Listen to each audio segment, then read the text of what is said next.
యామిని అయితే జీవనతో ఇలా అంటూ ఉంటుంది. ఏంటి నీకు నిజంగా కుట్టి మీద పగ తీర్చుకోవాలనుందా అని చెప్పి అడుగుతుంది. దాంతో జీవన అయితే ఎందుకు తీర్చుకోవాలని లేదు పెద్దమ్మ, నాకు కుట్టి మీద పగ తీర్చుకోవాలనే ఉంది.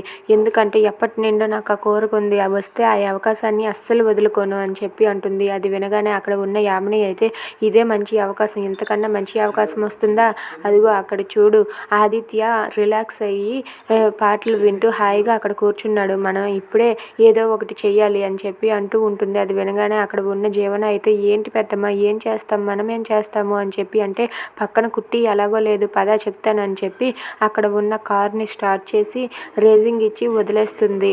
ఇక అది చూసి జీవన కూడా ఒక్కసారిగా చాలా షాక్ అయిపోతుంది. ఇక యామిని జీవన వాళ్ళిద్దరూ కూడా కార్ని తోస్తారు. తోసేసరికి ఆ కారు అయితే అటుగా అలా వెళ్ళిపోతుంది.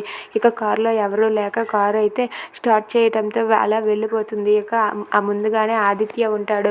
ఆదిత్య అక్కడ అలా పాటలు వింటూ రిలాక్స్ అయ్యి కళ్ళు మూసుకొని అక్కడే కూర్చుని ఉంటాడు. ఇంతలో అక్కడ ఉన్న కుట్టి అయితే అలా కారు రావడం చూసి ఆదిత్య గారు ఆదిత్య గారు అని చెప్పి గట్టిగా అరుస్తుంది. ఇక ఆదిత్య పాటలు వినటంతో ఆదిత్యకి ఏమీ వినిపించక ఆదిత్య అక్కడే అలా సాంగ్స్ వింటూ ఉంటాడు. ఇక అక్కడే ఉన్న జీవన యామిని వాళ్ళైతే చాటుగా ఇదంతా చూస్తూ ఉంటారు.